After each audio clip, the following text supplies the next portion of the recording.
Dilbata waaree hagayya 16,2026 akkam jirtu daawwattoota keenya kabajamoo arraata biyyoolessa Oromiyaarraa oduu idilee sa'a kanaaf qindeeffannee qabannee isiniif dhiyaanneerra. Bakkeeleen bilxiginnaa aanaa daaboo annaa keessatti hawwan lama hidhaatti darbatanii yeroo dheeraaf dararaa jiraachuun himame.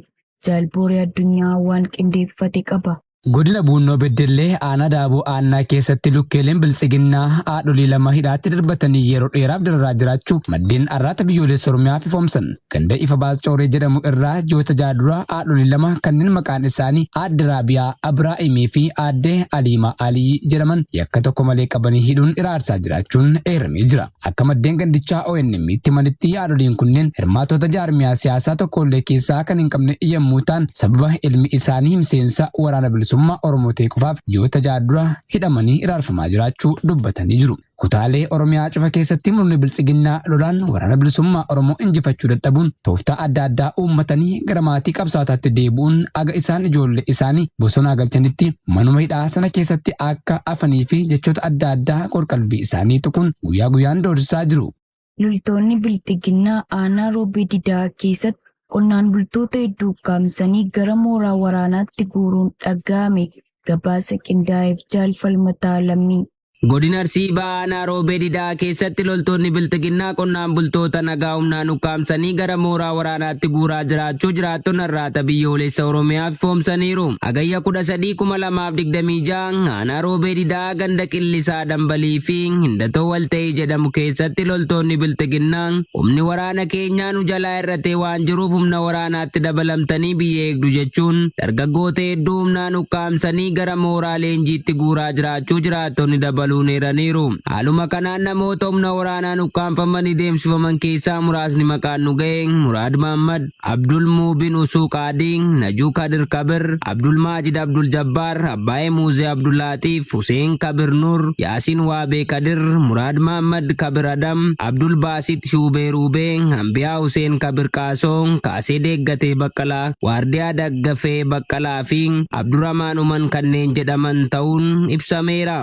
Bu'uuraaleen misoomaa garaagaraa aanaa Ebentuu keessatti addaan cituun jiraattonni rakkoo ulfaataa keessa jiraachuu himan. Bal'inni gabaasa kanaa akka itti aanutti isiniif dhiyaata.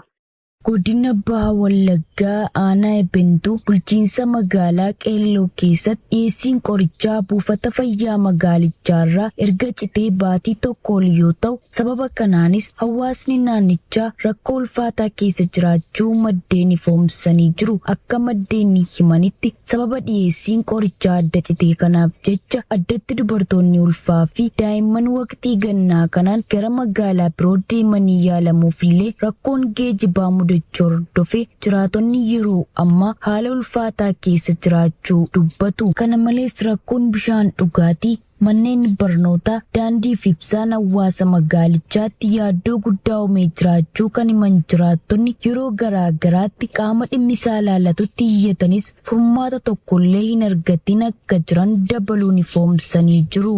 Kaabinootni biltsiginnaa aanaa Najjoo keessatti saamicha hawaasa irratti raawwatan jabeessanii itti fufan. Jaalyaadannoo Oromiyaa dabalata qaba.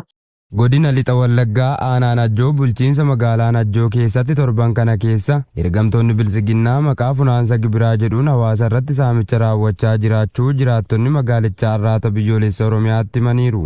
Jiraattonni magaalichaa ONM'if akka himanitti murni faashistii biltsiginnaa hawaasa qaala'insa jireenyaan waadamaa jiru waltajjii waamanii nagaya gibirri ittiin funaanamu lakkoofsaan 7 qophaa'ee akka jiruu fi tokko tokkoon isaatti qarshii 200 kan kaffalamu ta'uu himanii fedhii keessan irratti hundaa'ee dabaltanii kaffaluu dandeessuu jechuun rakkoo hawaasaa kanatti qoosaa jiraachuus ifoomsaniiru. Haaluma kana fakkaatuun saamichaa fi hiraarsaa biltsiginnaan caasaalee isaa gubbaa hanga gadiitti bobbaasee raawwachaa jiru maqaa buusaa gonofaa jedhuun daa'imman umriin isaanii waggaa 9 irraa kaasee hanga maanguddoota ganna 78tti qarshii 120 hanga 500 kaffaluun dirqama jechuun hawaasa irratti hiraarsaa ulfaataa raawwachaa jiraachuus dabaluun himaniiru.